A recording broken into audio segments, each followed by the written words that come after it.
اللهم صل على محمد وآل محمد۔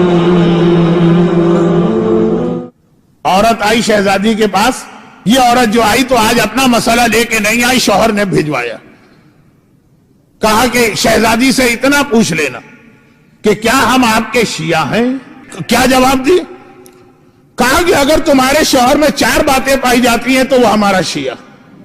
نمبر 1، وہ ہم سے اور ہمارے گھرانے سے محبت کرتا ہو۔ نمبر 2، وہ ہم سے اور ہمارے دشمنوں سے بیزاری اختیار کرتا ہو۔ نمبر 3، ہر اس بات پہ عمل کرتا ہو جس کا ہم نے حکم دیا۔ اور نمبر 4، ہر اس بات سے اپنے آپ کو بچاتا ہو اور محفوظ کرتا ہو جس سے ہم بچے اور جس سے ہم نے اپنے آپ کو محفوظ کیا۔ بس جا کے اپنے شوہر کو یہ جواب دے دو، کیونکہ مومنہ خود تو یہ سوال لے کے نہیں آئی تھی، تو اس نے تو سوچا بھی نہیں، سمجھا بھی نہیں، بس جواب یاد کیا اور اسی طرح لے جا کے شوہر کو دے دی۔ فوراً واپس شہزادی کی بارگاہ میں کھڑی ہے، شہزادی مسکرائی، کہا کہ کیا کوئی اور سوال لے کے آئی ہو؟ نہیں شہزادی، جب میں نے یہ جواب اپنے شوہر کو دیا وہ تو رونے لگا، زار و قطار رونے لگا، اور کہنے لگا کہ جا کے ایک مرتبہ اور۔ اب وہ اتنا بے چین ہے کہ اتنا بھی ٹھہرنے کو تیار نہیں کہ اللہ کے رسول مدینے واپس آئیں تو جا کے ڈائریکٹ رسول اللہ سے پوچھے، اتنا وہ بے چین ہو گیا۔ یہ مومن کی پہچان ہے کہ عذاب خدا سنتا ہے تو وہ اتنا ہی گھبرا جاتا ہے، گھبرا گیا۔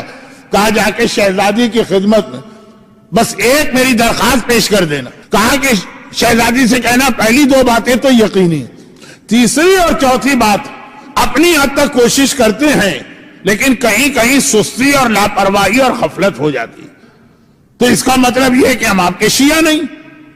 آپ نے کہا 4 باتیں ہیں، 4 میں سے 2 ہم میں نہیں ہیں، اور اگر ہم شیعہ نہیں ہیں تو اس کا مطلب ہمیں جنت نہیں ملے گی۔ آپ کے بابا فرما کے گئے کہ جنت تو صرف علی کے شیعوں کو ہو، تو ہمارا ٹھکانہ کہاں ہوگا؟ شہزادی نے شوہر کا شکوہ اور فریاد بیوی کی زبانی سنی اور کہا کہ جا کے ایک جملہ اس سے کہہ دینا کہ وہ جو میرے بابا نے کہا تھا کہ علی تمہارے شیعہ جنتی، اس سے مراد یہ ہے کہ علی کے شیعہ میدان قیامت میں آتے ہی فوراً جنت میں آئیں گے، لیکن ایک کیٹیگری وہ بھی جو پورا شیعہ تو نہیں ہے، 4 باتیں نہیں، لیکن پہلی 2 باتیں ہیں محبت اور دشمنوں سے بیزاری، یہ بھی جنت میں ہمارے پاس آئیں گے لیکن پہلے اپنے گناہوں کی سزا برداشت کریں گے۔ اب وہ سزا بھی پوری نہیں ملے گی، سزا پوری ملے گی لیکن پھر ہماری شفاعت اور ہماری محبت اس میں کمی کرائے گی، پوری معاف نہیں ہوگی، کمی کرائے گی۔ آخری جملہ کہا کہ آئے گا ہر آدمی جو پہلی 2 باتیں اپنے دل میں رکھتا ہے، محبت اور بیزاری، وہ آئے گا جنت میں، لیکن علی کا شیعہ قیامت کے میدان سے وہ اڑ کے آ گیا۔ اور جو 4 باتیں نہ ہوں، خاص آخری 2 باتیں، پہلی 2 نہ ہو تو جہنم میں ہی جائے گا، لیکن پہلی 2 ہیں، تیسری اور چوتھی نہیں، وہ آئے گا جنت میں لیکن اپنے گناہوں کی کچھ سزا برداشت کرنے کے بعد۔ ہے وہ بھی ہمارا شیعہ لیکن پورا شیعہ نہیں۔ آخری جملہ جس کے لیے میں نے پوری روایت پڑھی، شہزادی نے کہا لیکن ہاں اپنے شوہر سے ایک بات یہ کہہ دینا، یہ آخری جملہ، اور وہ یہ کہ اگر پہلی 2 باتیں اس کے اندر ہیں، محبت اہل بیت، دشمنان اہل بیت سے بیزاری، وہ آئے گا جنت میں ہمارے پاس سزا برداشت کر کے۔ آخری جملہ، لیکن ایک بات کہہ دینا، میں جنت کے دروازے پہ کھڑی اس وقت تک اس کا انتظار کرتی رہوں گی جب تک کہ میرا آخری شیعہ بھی جنت میں داخل نہ ہو جائے یا میرے لال حسین کا آخری عزادار بھی جنت میں داخل نہ ہو جائے۔ میں جنت کے دروازے پہ کھڑی ہوں، عام مومنین جنت میں چلے گئے، جنت کی نعمتوں کے مزے لوٹ رہے ہیں، اہل بیت بھی جنت میں، فاطمہ زہرا جنت پہ کھڑی ہیں، بلایا جا رہا، آئیے شہزادی، جنت میں بابا اللہ کے رسول یاد کر رہے ہیں بیٹی کو، مولا کائنات حسین اپنی ماں کہہ رہے ہیں، نہیں، شہزادی کہیں گے نہیں، ابھی میرا چاہنے والا عذاب خدا میں مبتلا ہے، میں اس کے لیے دعا بھی کر رہی ہوں، خالی نہیں کھڑی ہے جنت کے دروازے پہ، میں دعا بھی کر رہی ہوں اور انتظار بھی کر رہی ہوں۔ تو یہ جو آخری جملہ ہے اس کے حوالے سے میں کہتا ہوں، وہ مومن اور مومنہ جو اپنے کسی مزے اور آرام کی خاطر، بھئی گناہ ہم کیوں کرتے ہیں؟ کوئی مزہ یا آرام چاہیے، واجب ہم کیوں ترک کرتے ہیں؟ کوئی مزہ یا آرام چاہیے؟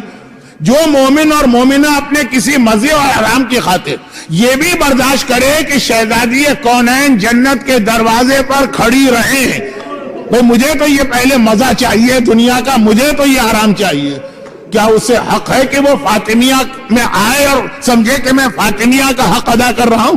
ایک جملہ میں نے کہا تھا نا، جو اس روایت کے آخری جملے پر عمل نہ کرے پھر یہ فاطمیہ کا عشرہ اس کے لیے نہیں، جو شہزادی کونین کو جنت کے دروازے پر اتنی دیر کھڑا رکھے، اتنی دیر، کیونکہ پھر اب مومنہ نے پوری حدیث خود سنی، پہلے تو شوہر کا سوال تھا، زبانی یاد کی آگے پہنچا دی، اب سمجھ کے سنا تو کہا کہ شہزادی آپ کتنی دیر تک جنت کے دروازے پہ کھڑی رہیں؟ کہا کہ 70,000 سال تک، کیونکہ ایک گناہگار 70,000 سال کے بعد جنت میں داخل ہوگا۔ اللہ، ایک عورت کو بے حجابی اتنی پسند ہے کہ اس کی خاطر فاطمہ در جنت پہ 70,000 سال کھڑی رہے اور وہ کہے کہ نہیں بھائی مجھے اس کی پرواہ نہیں ہے، یہ 20 سال کے بے حجاب۔ ایک آدمی کو صبح کے وقت سونا اتنا پسند ہے، فاطمہ زہرا 70,000 سال جنت کے دروازے پہ کھڑی رہی یا اپنی نماز قضا کرتا رہے؟ اور کون فاطمہ زہرا؟ ابھی جنت کے اندر فل فلیج داخل نہیں ہوئی ہے، دروازے پر ہے۔ تو دروازہ جنت پہ جب فاطمہ پہنچیں گی نا، دیکھیں میں کل ہی کے مصائب سے ربط دے رہا ہوں، تو کل کا جو جملہ تھا نا، آخری جملہ، اسی سے آج کا جملہ سنی۔ خالی غسل میت تک فاطمہ کا پہلو زخمی نہیں ہے، قیامت کے دن بھی رسول کی بیٹی زخمی آئے گی، اور خالی قیامت تک یہ زخمی نہیں ہے، جنت کے دروازے تک فاطمہ زخمی جائے گی۔ اور یہ زخمی فاطمہ 70,000 سال اس لیے انتظار کر رہی ہے کہ اس کا ایک چاہنے والا یا اس کی ایک چاہنے والی گناہ چھوڑنے کو تیار نہیں، جبکہ کتنے ہی چھوٹے موٹے گناہ تو اللہ محبت زہرا کی وجہ سے ویسے ہی معاف کر رہا ہے، یہ بڑے بڑے گناہوں کی بات۔